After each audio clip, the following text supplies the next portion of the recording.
From the beautiful Finger Lakes region of upstate New York, this is the Dental Lighthouse Podcast. We take questions from anyone in the dental profession and discuss what it takes to win not only in dentistry, but in life.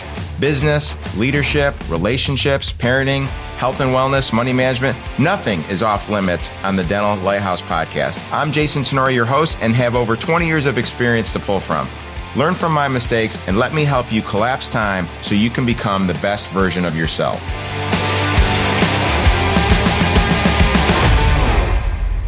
Yo, welcome back. Happy Friday, Dental Lighthouse Podcast. Dr. Jason here. And we're going to jump right into part one of the Pastor Craig Groeschel series, The Power of Change. So if you did the homework, did you do the homework? If you read part one, who not do? And if you're anything like me, one line there just kind of stops you cold, right? Who am I trying to become? Not what am I doing on a regular basis? Let me tell you about the moment this clicked for me. And of course, I always bring it back to my successes and failures as a parent. A while back, and I've shared this in a blog story before, but I feel like it really resonates.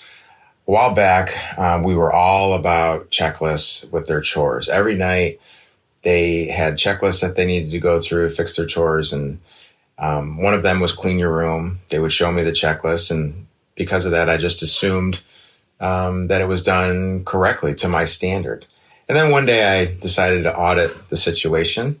Went upstairs, I opened up the door, and just shirts jammed into drawers and clothes wedged into the closet and blankets scrunched into piles in the corner, and trying to sit in the gap and trying to be patient. I said, hey guys, this is not clean. At least it's not my definition of clean. And they looked at me and they're like, what do you mean? Like, we cleaned our room. And then that second, I realized they weren't lying. They weren't lazy. At least I was trying to assume the best in them. They were just doing. They were like, okay, this is a task. This is on my checklist. I'm just going to do it. I'm going to check the box and clean my room. The problem was they had no picture of the type of person you need to become to keep a clean room. There was no identity. There was just a task. Now, this strategy took me until I was like 35 or 40 before I figured it out. My boys are 15. So I took a deep breath and I stood there and thought, that's on me. And that's how I used to be with every goal I've ever failed at. I would keep writing it down. Do this, do that, do this, do that. And I kept skipping the who. Who am I trying to become? Who does things like this? So that's part one, right? Who, not do. And this is the foundation of the entire book. I want to say that clearly. And I hope you're doing the work. I hope you're reading along. If you only nail one out of the 5 parts, nail this one, because part 2, 3, 4, 5, they all stand on top of it. They're all built on this foundation, the training, the sewing. It doesn't work until you really, truly understand who you are trying to become. So here's that core idea in one sentence. You don't change your life by changing what you do. You change your life by changing who you are. Behavior always follows identity. Always. It is, at least if you want it to be sustainable. Identity first, behavior second. So let me walk you through how Pastor Craig builds that chapter by chapter. And then I'll show you exactly how I put it to work. So in this section, he talks about asking why you do what you do, right? And his answer is uncomfortable. He says you are right now perfectly designed to get the exact results you're getting. That's also a James Clear concept from Atomic Habits. Your habits are not random. They're an expression of who you believe you are. The guy who believes I'm just not a morning person will never win the morning. Not because he can't, but because he identifies as someone who can't win the morning. I'm not a morning person, therefore I can't win the morning. So sit with that for a second. Like, your results are honest. You're getting the exact results based on the behaviors that you're putting in. And if you're not telling the truth about yourself, about who you truly are, who you want to become, then the system's working. He then goes on to say that most of us have been doing this our whole lives.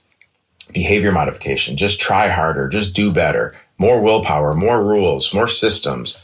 And Groeschel points to the fact that behavior modification is stagnation dressed up as effort.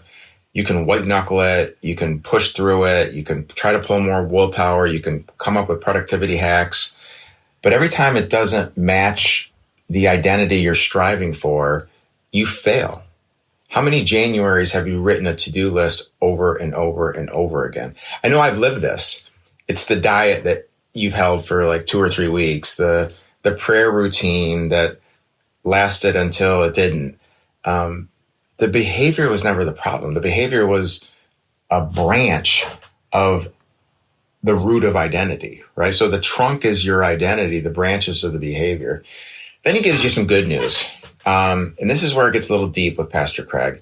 He talks about the true you and the future you. And I just love this concept. The true you isn't the version of you that keeps failing. Groeschel would say the true you is who God actually made you to be. And a lot of the junk that you're fighting through is not the true you. It's the false layers that you've picked up along the way. It's the self-talk. So the future you is the one that I love, is the person you're becoming with every choice. It's every single behavior, decision, choice is a vote. James Clear says it too. He says every action you take is a vote for the type of person you wish to become. You're not just cleaning the kitchen. You're casting a ballot for the kind of person who lives a tidy life or who keeps his word to himself. In the next section of the book, called to who before do, again, start with who. Groeschel's whole charge is to flip the script in the order that we were taught. The world says do more. The flesh says do more, and eventually you'll become somebody. God's economy runs the other way around. Like, you're called to be someone first, and then the doing comes out of that. Who am I trying to become first? Start with who, and then start to do.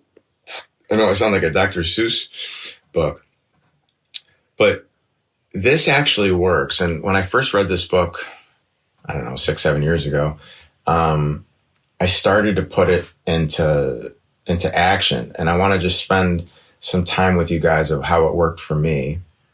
So let me get granular and tactical, because as you guys know, I'm not a person of ambiguity. So here's the identity-based change that I've incorporated in my life.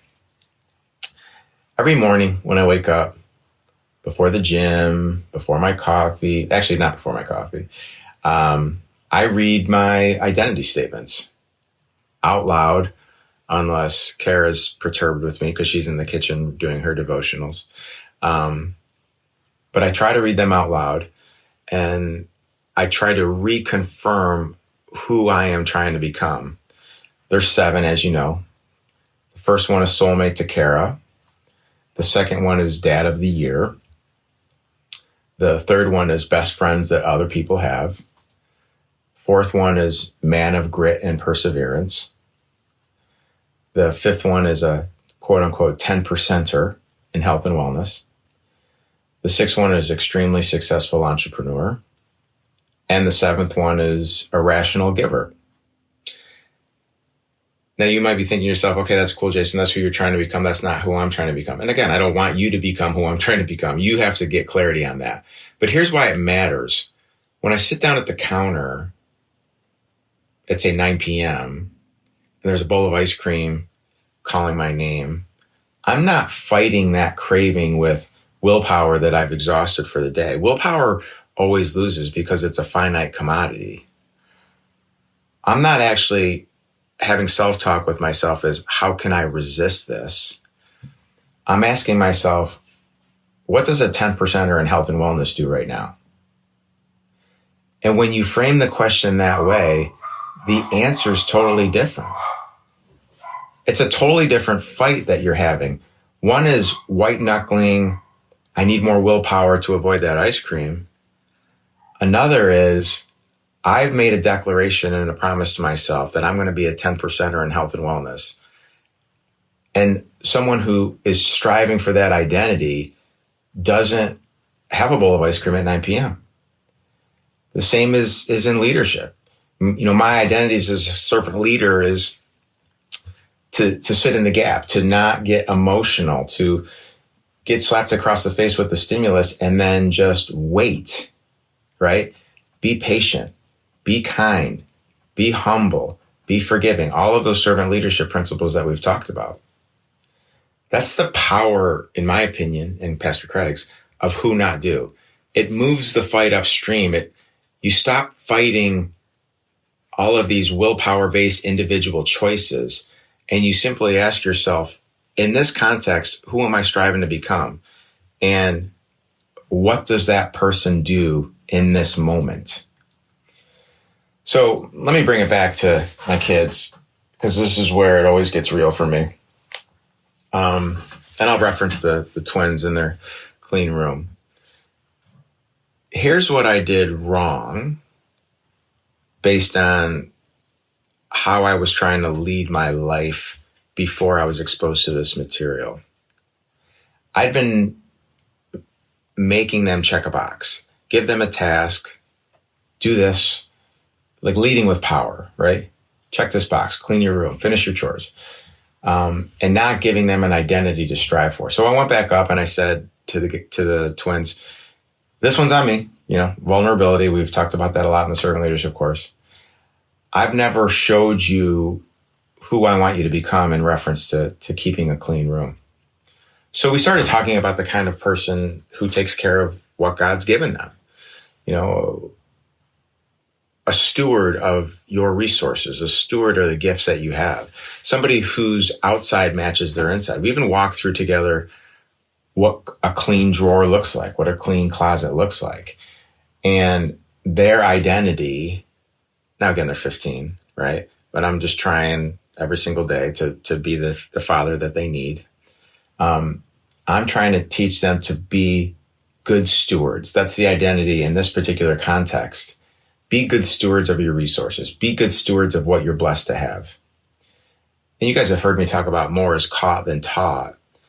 I can't expect my kids to be good stewards of what they've been blessed with if I'm not a good steward of what I've been blessed with. So don't ask your kids to do things that you're not doing. It's summed up in the phrase, more is caught than taught. So in wrapping up part one, again, super powerful. Who are you trying to become? Here's my challenge for you. This is the whole assignment, and this is the most important one of the entire series. Who are you trying to become? What are your identities? Write down identity statements. Come up with at least 3 or 4. You can tie it back to the 4 futures. And I don't care about your goals, right? We'll talk about goals. Goals are an important part, but who are you trying to become in reference to your relationships with your spouse, in reference to your relationships with your higher force, in relationship to your kids, the people you serve at work, your health and wellness, your emotional health, your physical and mental health. Who are you trying to become? Put words to it. And then I would ask you to identify why you are trying to become this person. Why is it important to you? If someone of generational wealth is not important to you, then that will become clear as you try to explain to yourself why you're striving to be someone that creates generational wealth. So that's it. It'll take 15 to 20 minutes to identify the who, for me, soulmate to Kara, dad of the year, man of grit and perseverance. And then identify or write a simple 2 to 3 sentence paragraph about why that's important to you, why it could change the trajectory of your life. And and then read it every day for a week. It literally will take you a minute every morning. It is so powerful. And I'm asking you to, if you're trying to become a different person, do this. One more quick note on faith. I'm not going to bang your head over. I'm not going to bang a Bible over your head. Pastor Craig doesn't do it in the book, as you know, because you've read chapter 1. But if you're a person of faith, this true you idea isn't just psychology, it's theology. You were made in the image of God, and that's your truest identity. Underneath all of the failures and every label and all of these other things, like, you were created in the image of God. You don't have to earn your way into being somebody. In Christ, you already are somebody. So that identity is a gift. The daily walking it out is the training. That's what we'll actually talk about in part 2. So I won't get ahead of myself, but hear this. Shame says you are what you keep failing at. And grace says that's not the true you. And I'll give you the power to become who I made you to be. Let that sit with you for a little bit. One of the voices is lying to you, and I can promise you it's not the latter. So let's bring it home. Part 1, who, not do.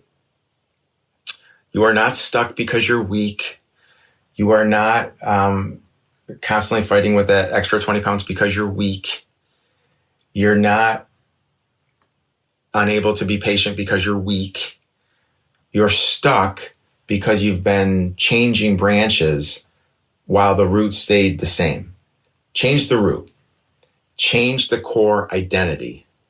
Change the who, and the do will follows. So again, your homework. Write identity statements.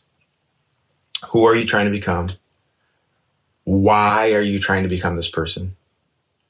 And then read that every morning. Second part of your homework is to read part 2, training, not trying. Because next week I'm going to make the case that you will never try your way to the life that you want. Instead, I'll show you what to do. Train. And if you write those identity statements, and one of them scares you a little bit, or if you feel like it's too big, too far from where you are right now, that's awesome. I'm excited for you because there's no deadline on this race. This is a marathon. It's not a sprint. If you need help with these, reach out. Like I said, I've been doing this for a long, long time, and I do a lot of this work with my coaching clients. So I know a thing or two about it, and I've helped people get unstuck. So if you need some help, just reach out. As you guys know, my contact information is on the website, thedentallighthouse.com. So, hey, until next Friday, with tons of agape love, talk to you soon. Thank you. That wraps up another episode of the Dental Lighthouse Podcast. You have a choice today. Choose to be a lighthouse. Lighthouses are powerful and steadfast. They are beacons of light for others to reference when life gets turbulent. Go out into the world today and become a lighthouse for someone. Give more than you get. True joy comes from serving others. Start today. I'm Jason Tenori, your host. Thank you for listening to the Dental Lighthouse Podcast. For more information, podcast show notes, or links to anything that we have discussed today, please check out our website, thedentallighthouse.com. We would love to hear from you. If you would like to get on the show, please email us at podcast@thedentallighthouse.com.